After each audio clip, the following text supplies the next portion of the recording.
Welcome everybody to the third episode of Audacity Sports Talk. Today I have the honor of having an awesome man come on and join us. I'd like to introduce you to the athletic director and head coach of the men's basketball program at Trinity Baptist College here in Jacksonville, Florida. Welcome in, Coach. Thanks, Nate. It's great to be with you. No problem. So I just wanted to bring you on because I appreciate your wisdom and experience, and I figured you'd be a really good guest to have on. So speaking of that wisdom and experience, how about you let us know where you got started with the game of basketball? Well, I grew up in the Washington, D.C. area, so huge fan of the Washington Bullets at the time. They're the Wizards now. And I know this may be hard for some people to believe, but back in the 1970s, the Bullets were actually a very good team and a lot of fun to watch and follow. And they were actually made it to 4 NBA finals during the 70s. Unfortunately, only won one of those. Otherwise, if we'd won 3 or 4 of those, we might have been considered the team of the decade. But, huge Elvin Hayes and Wes Unseld fan, those guys were my heroes. And I just knew I always, I wanted to do something with basketball with my life. And so as I grew older, reality set in that I was not going to be able to, play at a high level or play professionally. But I would read everything I could about basketball and started reading books by coaches. And so that really got me the bug. And eventually my senior year of college, I went into speak to the head coach of the school where I was working at and was able to connect with the team as a volunteer student assistant. And that's what kind of got my start. And I've just been pretty much doing that for the most part ever since. So. Awesome. That's good to hear. So the Bullets, huh? I was around enough to remember the Bullets. And I remember when they changed to the Wizards. I remember some of those guys. Pretty good, cool uniforms too back in the day. Great uniforms. I'm glad they brought them back in recent years. Yeah, with the stars. Yeah, it was pretty cool. So do you still follow the Wizards these days? I do. Okay. It's a little tougher these days. Yeah. I'm hoping. I'm a Washington everything fan. So okay. The last couple of years we've had the Capitals win the Stanley Cup and we've had the Nationals. World Series. So that was pretty exciting. So I'm hoping. The Wizards were just bought by the guy who owns the Capitals. So I'm hoping that name ownership magic will wear off, on the Wizards. Yeah. Hey, you never know. Sometimes the owners changed everything up for you. Exactly. So you've got tons of wisdom and experience in this game. So you've been the coach, I believe, since 2012, right? At TBC? Yeah. 2011. 2011. Okay. Joined the staff there. So just finished hard to believe, my 9th season and going into year 10 next year. So. Right. Okay. So since you've been around a little bit, slightly longer than I have, so what do you think about the evolution of the game of basketball as a whole, from when you grew to start loving it to where it is right now? Yeah, that's a great question. And, the game has definitely evolved tremendously. Coaching has evolved, style of coaching, tactics, all those things. And even the players that you recruit, into your program have changed. So early on, I just remember even in high school and college and my early years of coaching, it was important to have a quality big man inside and a guy that could play back to the basket and really score the ball that way. And, the big focus was coming down and really pounding it inside. And, But, I would say the biggest change in the last generation has been the development of the three-point line in basketball, starting with the NBA and then eventually into college, and took some time for coaches to really understand, the power and the significance of that shot. And once the analytics started to come in and show, the importance of it, you started to see coaches really look to recruit shooters and build off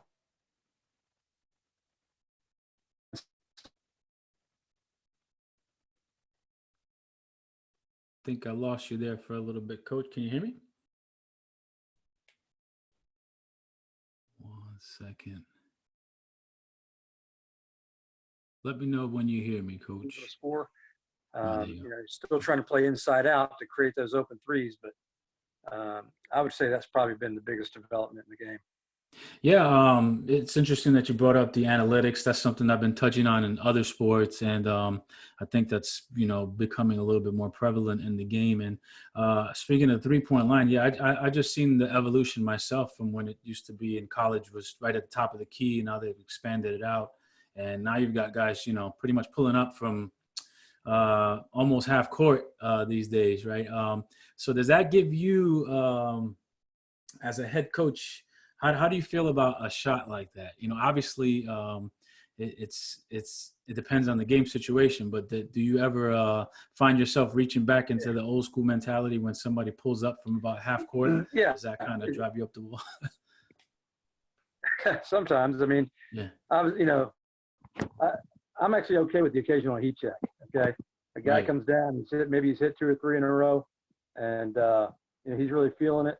And if he takes a quick shot on the next possession, it hits his hands and he's feeling it, and maybe he's a little farther out than we are typically comfortable with, I'm okay with it. Sometimes it goes in, most times it doesn't, honestly. But it's like that's what I oftentimes I'll turn to my assistant coach or players who are nearby, and I'll say, "Okay, that was his heat check."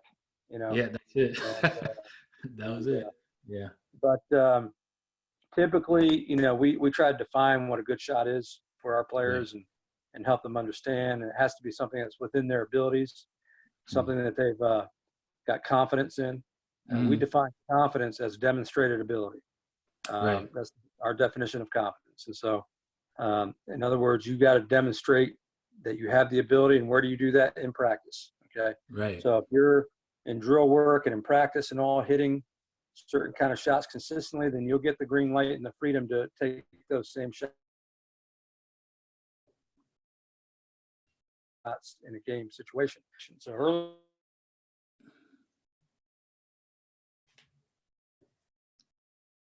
Lost you there for a bit.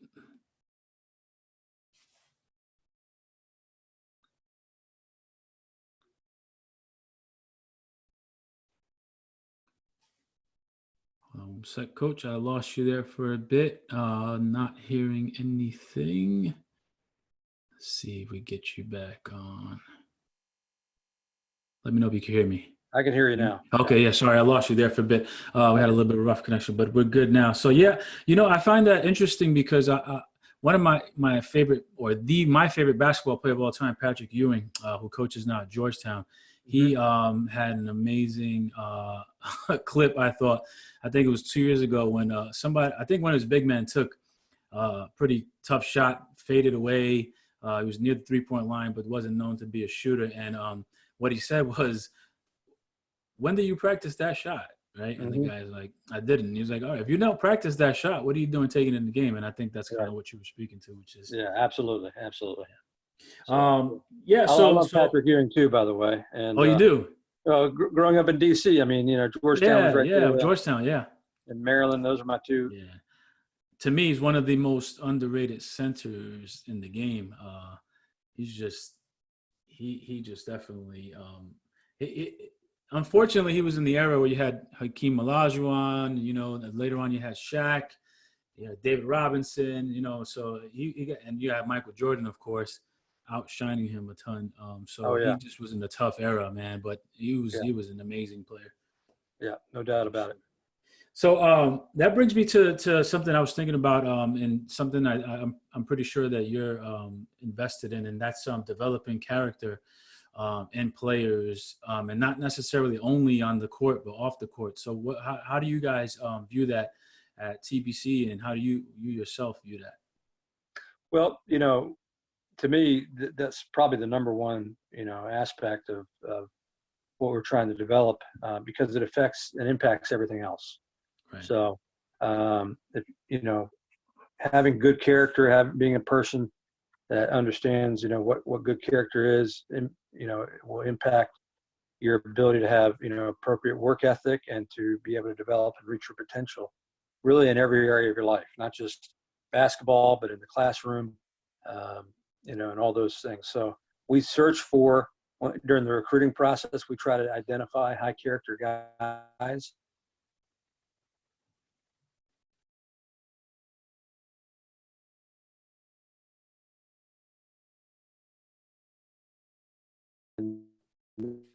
And once they're in our program, tries to push back a little bit, whatever, but we find that the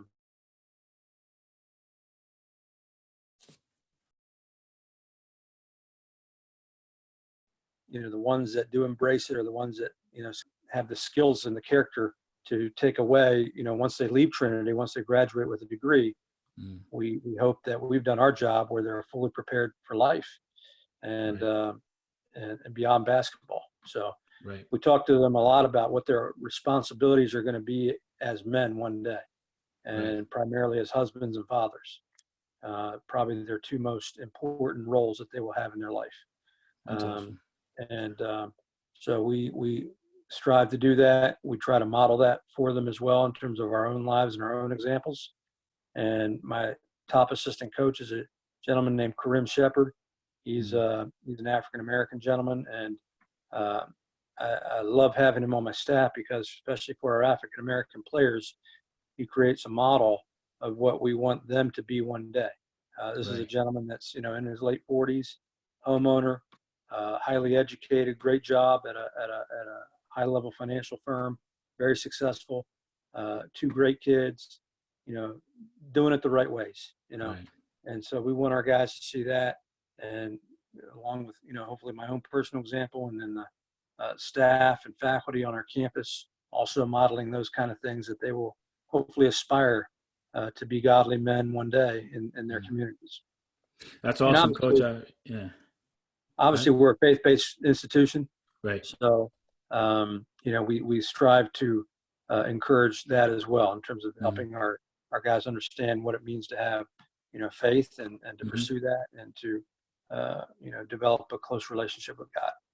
That's awesome, man. Like I said, I really appreciate you sharing on that. I think basketball to me in my life has been such a, dynamic aspect that I've been able to use. Sometimes it's been for the worse, but a lot of times more for the better. And I believe it's a really amazing tool that could be used to develop a young man who's struggling, or a young woman who's struggling, or just doesn't have the structure at home. And it gives them that ability to have that. And I've always thought basketball is just an amazing tool to use to develop people. Yeah, absolutely. I think sports in general, Yeah. We view it, a lot of people think sports is extracurricular. Right. We view it as co-curricular. In other words, it's not just something to do on the side. It's an actual part. It's a piece of the educational process. Right. And I think, sports and participating in sports, especially in team sports, is a laboratory where you're working out the lessons that you may be learning in the classroom. And so that's a good way to think about it. I've never heard that before. That's a good analogy there. That's the lab work, right? That's pretty good stuff.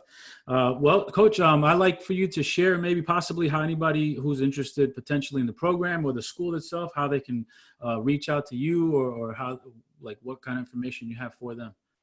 Sure. Yeah, we have a highly competitive basketball program, really all of our sports. We have 7 sports now. When I was hired there in 2011 at Trinity Baptist College, we had one team, men's basketball, with about 11 student athletes. And I was hired with the goal by the new president that we had. He said, look, we want to grow and develop a comprehensive competitive sports program. And so we developed a 5-year strategic plan, and we began executing it. And now we have 7 sports programs with 160 student athletes. We've grown tremendously. All of our sports have a full-time head coach leading it. And it's just been exciting to see the development. We've joined the NCCAA, which is the National Christian College Athletic Association. We've also experienced tremendous success. Our men's soccer team won the national championship in 2015 in just its 4th year of existence. They've been to many national tournaments. Our women's soccer team was ranked 3rd in the nation a couple years ago. They're continuing to do well. Baseball had a great season last year, made the national tournament for the first time. And then our men's basketball program, which I'm the head coach of, I obviously, not to pat myself on the back, but it's really a team effort. Mm. But we've done really well also. 4 national tournament berths. We've finished second in the Bible College National Tournament a couple times, and we've also won 4 Bible College National Championships. And then in the NCCAA, we've made the NCCAA National Tournament twice now in the last 7 years. So a lot of 20-win seasons in that period as well. So we're very, very proud of what's been accomplished. But more importantly, the student athletes that have come through and have graduated with a degree. And that's the most important thing. That's really the ultimate goal. And so we'd love to have anybody that's interested in a highly competitive men's basketball experience. Hey, contact me. tbc.edu is our website, school website. Our athletic website is tbceagles.com. It's a beautiful website. We just debuted that a couple of years ago, brand new website. So check that out. And please reach out to me. My email address is jjones@tbc.edu. And if you have film or something, I know it's coronavirus going on right now, so we're not hosting, live workouts. But if you have film, please send it to me. We're still looking. We're still recruiting. So. All right. Awesome. Well, listen, Coach, I appreciate you taking out the time to come on with us and talk. And as always, wish you the best and God bless you in the program and stay safe. Yeah, appreciate it, Nate. Thanks for having me on. It was really very much an honor. Sure, no problem. Have a good one. You too.